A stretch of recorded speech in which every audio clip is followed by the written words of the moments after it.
بسم الله الرحمن الرحيم. الحمد لله رب العالمين، والصلاة والسلام على خاتم الأنبياء والمرسلين نبينا محمد وعلى آله وصحبه أجمعين.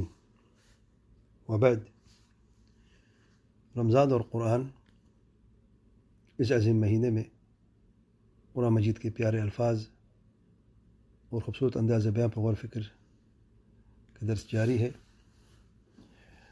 پچھلے درس میں عربی زبان کی اہمیت، تعبیر کی وسعت اور قرآن مجید کی عظمت کی بعض مثالیں بیان کی تھیں، اور یہ واجب، یہ ہوم ورک دیا تھا کہ قرآن مجید میں مختلف پیغامات پر غور و فکر کرنا ہے، اور ان پیغامات میں عربی لغت، انداز بیان کی خوبصورتی اور جملوں کی دلالت اور معنی کی باریکیوں کو مد نظر رکھتے ہوئے ان پیغامات کو سمجھنے کا حق ادا کرنا ہے۔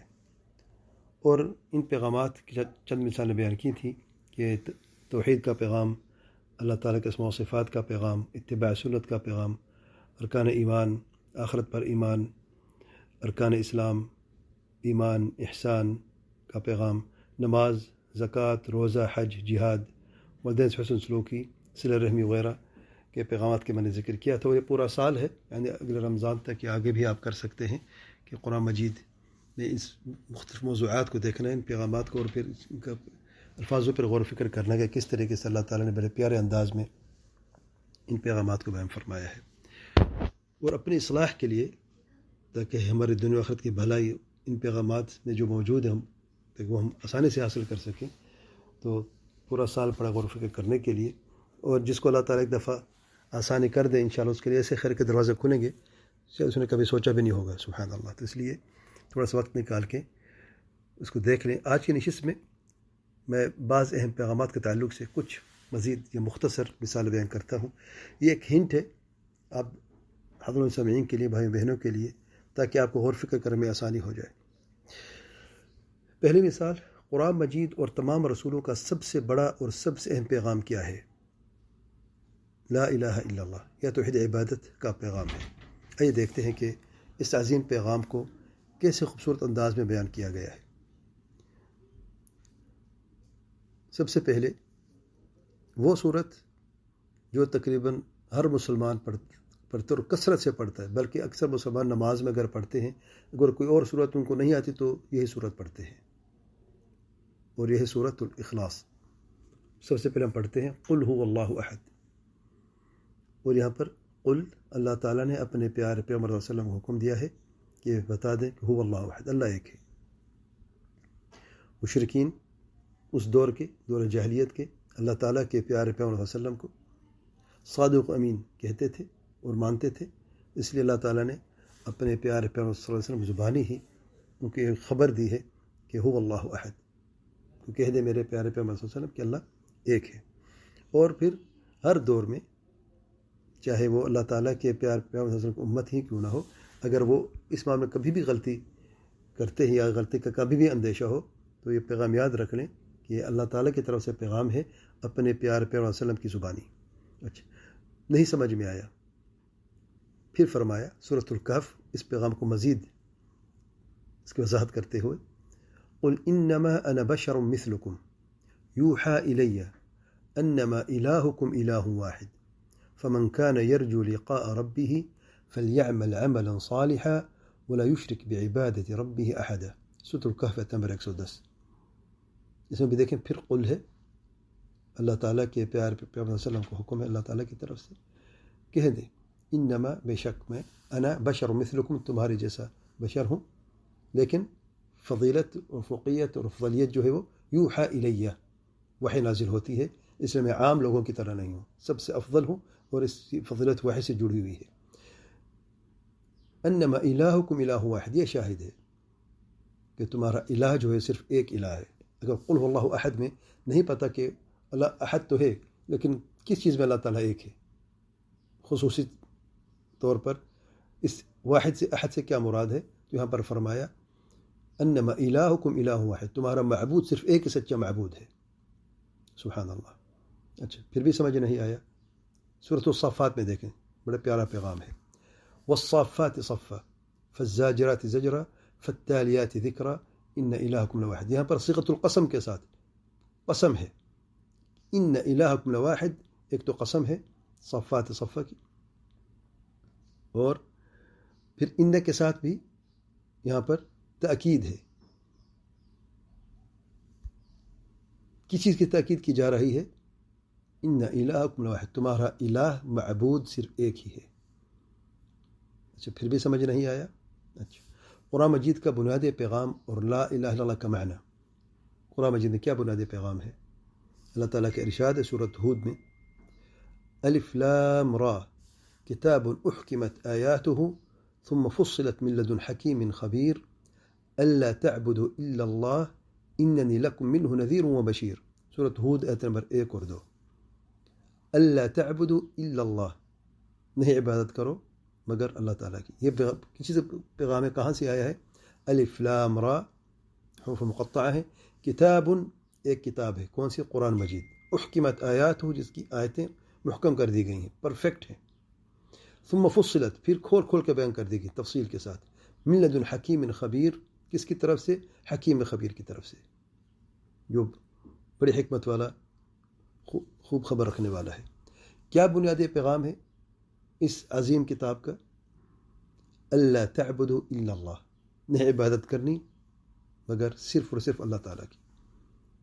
اننی لکم منہ نذیر و بشیر. ٹھیک، پھر بھی سمجھ میں نہیں آیا؟ چلے، فرشتوں اور جبریل علیہ السلام کہ اللہ تعالیٰ سے وحی کا بنیادی پیغام کیا ہے؟ سورۃ النحل آیت نمبر 2 میں اللہ تعالیٰ کا ارشاد ہے، ينزل الملائکة بالروح من امره على من يشاء من عباده ان انذروا انه لا الہ الا انا فاتقون.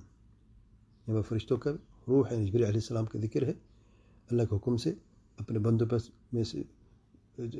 بندوں پر جو اللہ تعالیٰ چاہتا ہے، یعنی جو اللہ تعالیٰ کے رسول ہیں میں یہ وحی نازل ہوتی ہے کہ لوگوں کو ڈرانا ہے. اور یہاں پر دیکھیں، بے شک انہ لا الہ الا انا فاتقون، یہاں پر بھی لا الہ الا اللہ کا پیغام ہے. اچھا نہیں سمجھ میں آیا؟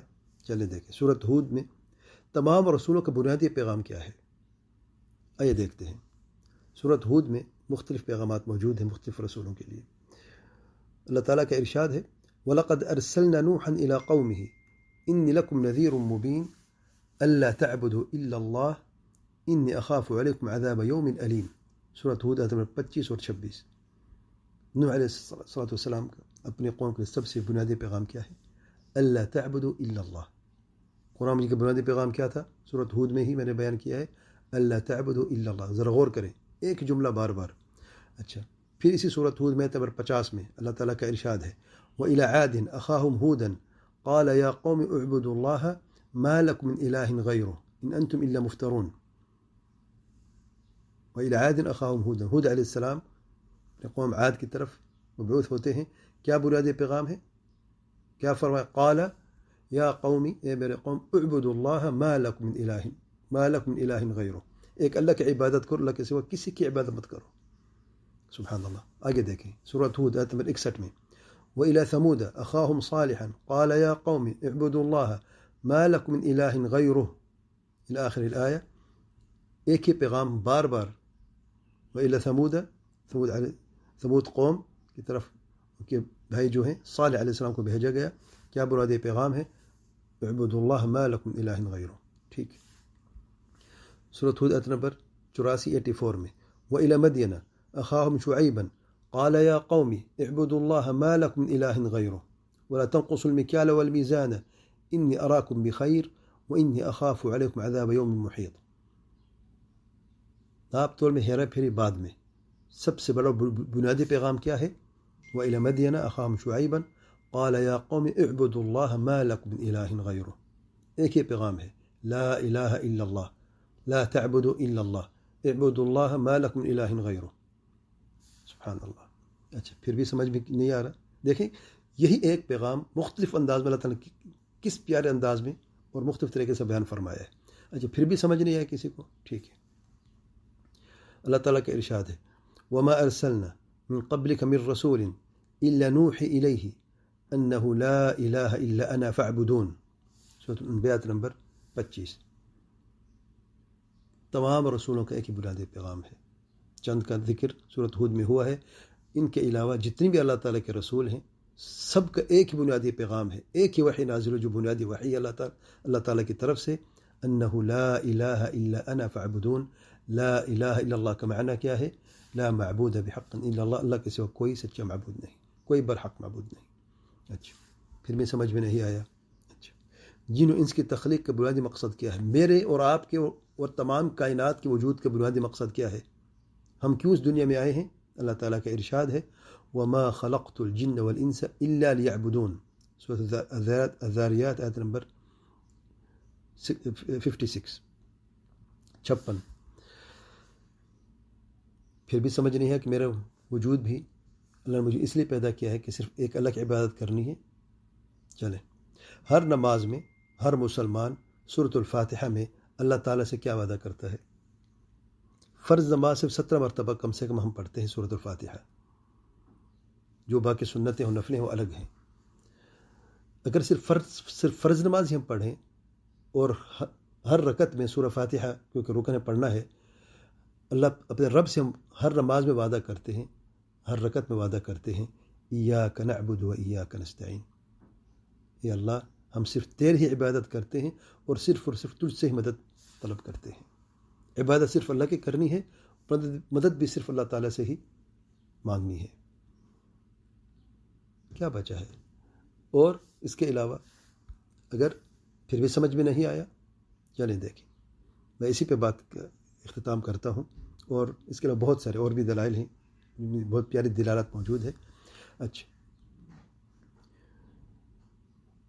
اللہ تعالیٰ کا اور وعدہ دیکھیں جو بہت ہی عظیم وعدہ ہے، جس میں خلافت کا وعدہ ہے کہ خلافت پھر سے ملے گی، جیسے کہ سابقہ قوم جو اللہ تعالیٰ کے پیارے تھے، جو جیسے بنی اسرائیل کو اللہ تعالیٰ نے خلافت دی تھی، اور پھر صحابہ کے زمانے میں دیکھیں کس طریقے سے، تاکہ ان کے بعد میں آنے والوں کے لیے بھی وہی پیغام ہے کہ اللہ کا قانون ایک ہے، خلافت ملے گی، دین میں تمکین ملے گا، جس دین پر اللہ تعالیٰ راضی ہے، سچا دین اسلام جو ہے اس کی تمکین ہوگی، اور خوف کی حالت جو ہے وہ ختم ہو جائے گی، اور بدامنی بھی ختم ہو جائے گی، اس کی جگہ امن و امان قائم ہو جائے گا۔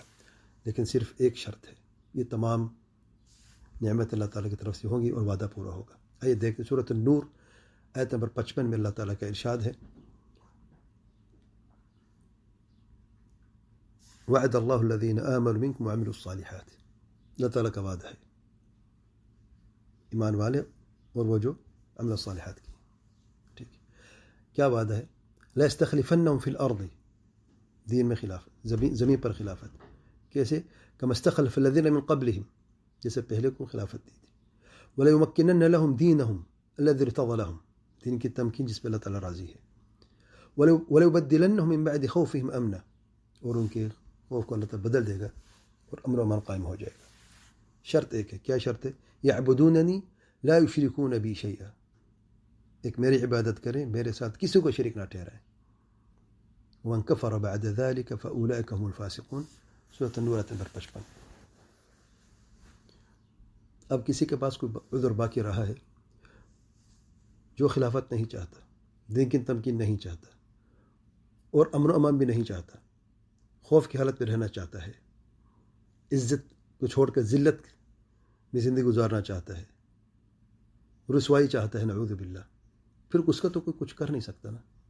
لیکن جو عزت والی زندگی چاہتا ہے، جو دین کی تمکین چاہتا ہے، خلافت اور وہی عزت اور وہی دین کا جو بلند مقام وہی چاہتا ہے، عزت چاہتا ہے، غلبہ چاہتا ہے، امن و امان چاہتا ہے، میں صرف ایک ہی راستہ ہے، یہ تمام وعدے اللہ تعالیٰ پورا کرے گا، تمام وعدے پورے ہوں گے۔ ایک شرط ہے، یعبدوننی لا یشرکون بی شیئا، لا الہ الا اللہ کو صحیح سمجھنا ہے اور اس پر صحیح عمل کرنا ہے۔ اور بھی مختلف انداز سے کئی دلائل ہیں اور ان کی دلالت کا انداز بھی مختلف ہے۔ سبحان اللہ، عجب ہے کہ ان تمام دلائل، تعبیر کی وسعت اور انداز بیان کی خوبصورتی کے باوجود بھی اکثر مسلمان کلمہ توحید کے صحیح معنی سے غافل ہیں اور اس پیارے اور سب سے عظیم پیغام کو سمجھنے سے قاصر ہیں۔ ان للہ و انا الیہ راجعون۔ دوسری مثال، اللہ تعالیٰ کے صفت علو اور عرش پر مستوی ہونے کا پیغام جو ہے، اللہ تعالیٰ کے علو اور عرش پر مستوی ہونے کے دلائل قرآن مجید میں سینکڑوں مرتبہ مختلف انداز میں بیان ہوئے۔ 1000 سے بھی زیادہ ہیں اگر آپ دیکھیں. یعنی اللہ تعالیٰ عرش پر مستوی ہے. الرحمن علی العرش استوى 6 مختلف صورتوں میں 7 مختلف صورتوں میں موجود ہے. پھر اس کے علاوہ قرآن مجید کا نازل ہونا، اوپر سے نیچے تک نزول ہے، اس کا ذکر ہے کئی آیات میں ہے. عروج، زمین سے اوپر کی طرف جانا، اسے عروج کہتے ہیں، اللہ تعالیٰ کی طرف، یہ ہے. فی السماء کے آیات میں ذکر ہے. کتنی آیات میں؟ امنتم من فی السماء، سورۃ تبارک میں، سورۃ ملک میں، یعنی آسمان پر یا آسمان سے اوپر. تو مختلف انداز میں مختلف طریقوں سے اللہ تعالیٰ کے علو اور عرش پر مستوی ہونے کے دلائل جو ہیں وہ سینکڑوں بلکہ 1000 سے بھی زیادہ دلائل ہیں، جیسے ابن القیم رحمہ اللہ نے بیان کیے ہیں. لیکن سبحان اللہ، اس کے باوجود بھی لوگوں کے عقیدہ ہے کہ نعوذ باللہ اللہ تعالیٰ ہر جگہ موجود ہے. ان اللہ و انا الیہ راجعون. اتنی کافی ہے. اور بھی کچھ مثالیں تھیں میں کرتا ہوں، لیکن صرف ہنٹ کے لیے جو تیسری اور چوتھی مثال ہے اللہ تعالیٰ کے پیارے پیغمبر صلی اللہ علیہ وسلم کی رسالت کا پیغام. صرف رسالت کے لفظ کو دیکھ لیں، محمد الرسول اللہ، یہ سورۃ فتح نمبر 29 میں، یہاں سے شروع کریں آپ. پھر دیکھیں جس میں رسالت کا ذکر، پھر کہاں پہ قسم کھائی ہے مزید اس کی تاکید کے لیے. پھر جو یہ نہیں سمجھتا رحمت العالمین، دیکھیں کس طریقے سے ذکر ہے. اور پھر تمام رسولوں کو، امتوں کے لیے رسول کوئی نئی چیز نہیں ہے، اور بھی رسول آئے تھے، ان کی امتوں نے بھی اس طریقے سے دشمنی مول لی تھی، ان کا کیا ہوا، کیسے ہلاک ہوئے، اور اللہ تعالیٰ نے اپنے پیغمبر علیہ السلام کو کیسے کامیابی دی، اہل ایمان کیسے کامیاب ہوئے. یہ تمام چیزیں آہستہ آہستہ دیکھیں اور آپ کے لیے انشاءاللہ آسانی ہوگی. اب تقدیر پر چوتھی مثال، تقدیر پر ایمان دیکھ لیں. اللہ علی کل شیء قدیر، یہ الگ پیغام ہے. وہو علی کل شیء قدیر، الگ پیغام ہے. پھر ان اللہ علی کل شیء قدیر، الگ پیغام ہے. انک علی کل شیء قدیر، دیکھیں ملتے جلتے الفاظ ہیں. بس یہ جملہ جو ہے علی کل شیء قدیر والا جو ہے، یہ تقریباً 20 مرتبہ سے زیادہ ہے. 20 مرتبہ ایک وہی پیغام بار بار آپ دیکھیں تاکید کے ساتھ، کیسے اثر ہوگا. پھر مقتدر، وکان اللہ علی کل شیء مقتدر، سورۃ الکہف جیسے میں نے ذکر کیا ہے. پھر بھی سمجھ نہیں آتا لوگوں کو، سبحان اللہ. پھر سورۃ فاطر میں آیت 44 میں، سبحان اللہ، وما كان الله ليعجزه من شيء في السماوات ولا في الارض انه كان عليما قديرا. بات ہی ختم ہو گئی. اب اس کے بعد بھی جو نہیں سمجھ سکتا کہ اللہ تعالیٰ ہر چیز پر قادر ہے یا نہیں، یا بات چیزیں اللہ تعالیٰ نہیں کر سکتا، تو پھر جا کے پھر عقل کا علاج کروائے، اس کو تو پھر عقل ہی نہیں ہے. اس آیت پہ ذرا غور کے. وما کانا کے فعل کے ساتھ، جس میں ہمیشگی کا معنی ہے، میں پہلے بیان کر چکا ہوں. وما كان الله ليعجزه من شيء، نفی بھی ہے، نکرہ بھی ہے، شرط بھی ہے، یہ سب ایک ساتھ ہے. کانا بھی ہے ہمیشگی کے لیے، لام بھی ہے تاکید کے لیے. لیعجزہ من شیء، اللہ تعالیٰ کو کوئی چیز عاجز نہیں کر سکتی. قدرت جو ہے اس کی ضد عجز ہے، عجز کی نفی کر دی ہے. کسی اعتبار سے بھی عجز ہو ہی نہیں سکتا، اللہ تعالیٰ عجز ہو ہی نہیں سکتا. فی السماوات ولا فی الارض، نہ آسمانوں میں نہ زمین میں. پھر ختام دیکھیں، انہ تاکید کے ساتھ، کانا پھر فعل کانا جو ہے جس میں ہمیشہ کا معنی ہے، علیما قدیرا، علم کو تقدیر کے ساتھ، قدیر کے ساتھ جوڑ دیا ہے. سبحان اللہ. اگر کوئی یہ نہیں سمجھ سکا ان اللہ علی کل شیء قدیر 20 مرتبہ بھی نہیں سمجھ سکا، مقتدر بھی نہیں سمجھ سکا، تو یہاں پر کیا کرے گا؟ اللہ تعالیٰ علم کے ساتھ اسی لفظ کو قدیر کو جوڑ دیا ہے. جیسے کہ ان اللہ بکل شیء علیم، کئی آیت میں ہے کہ اللہ ہر چیز کا علم رکھتا ہے، اسی طریقے سے ہر چیز پر قادر بھی ہے اور قدرت بھی رکھتے ہیں، اور تقدیر بھی اللہ تعالیٰ نے لکھی ہر چیز کی. اگر کوئی شخص یہ کہہ سکتا ہے کہ اللہ تعالیٰ ہر چیز پر قادر نہیں، تو اس کو یہ بھی کہنا پڑے گا اللہ تعالیٰ ہر چیز کا علم نہیں رکھتا. اب یہ دونوں اللہ تعالیٰ نے یہاں پہ لازم ملزوم کر دیے ہیں، انہ کان علیما قدیرا. اس لیے سب سے پہلے جو سب سے مرتبہ ہے تقدیر کا، کیا ہے؟ علم کا ہے. سبحان اللہ. اللہ تعالیٰ نے اس کو اس جوڑ دیا ہے. جو تقدیر کا منکر ہے وہ اللہ تعالیٰ کے علم کا منکر بھی ہے. وہ یاد رکھیں، کوئی ایسا شخص جو سوچ سکتا ہے اللہ تعالیٰ ہر چیز نہیں جانتا، اگر یہ نہیں ہو سکتا تو پھر یہ بھی کبھی نہیں ہو سکتا. سبحان اللہ. آگے درس میں اتنا کافی ہے. میں نے صرف یہ چند چیزیں مناسب سمجھا، کیونکہ آج آخری روزہ ہے اور پورا سال ہے. آپ دیکھیں کہ کس طریقے سے آپ قرآن مجید سے، صرف یہ رمضان کے لیے دروس نہیں تھے. رمضان اور قرآن میں نے ایک ساتھ اس لیے بیان کیا ہے، اور صرف ماہ رمضان میں اس دروس کا میں نے انتخاب کیا تھا کیونکہ رمضان ایسا میں ہے جس میں قرآن نازل ہوا ہے، اور دل جو ہے وہ قرآن سے بھی جڑے ہوتے ہیں، اور رمضان کے مہینے میں دل کی حالت کچھ اور ہوتی ہے. تو اس لیے یہ خصوصی دروس تھے. میں بھائی اور بہنوں سے گزارش کرتا ہوں کہ پورا سال قرآن مجید سے اپنا دل لگائے رکھیں، اور صحیح سمجھنا پہلے شرط ہے، پہلے صحیح سمجھے پھر غور و فکر کریں۔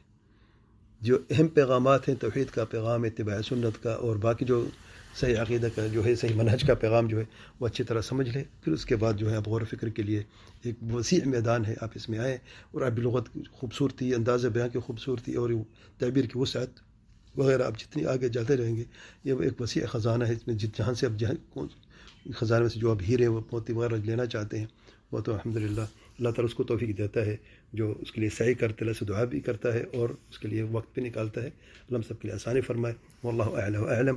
اللہ تعالیٰ سے دعا ہے کہ ہمیں قرآن مجید کی تلاوت کا حق ادا کرنے اور اس میں غور و فکر کرنے اور سے عمل کرنے کی توفیق عطا فرمائے، توحید اور سنت منہج سلف الصالحین پر چلنے کی توفیق عطا فرمائے، اور ہر وبا فتنے اور شر پسندوں کے شر سے محفوظ فرمائے۔ آمین یا رب العالمین۔ سبحانک اللہم و بحمدک، اشہد ان لا الہ الا انت، استغفرک۔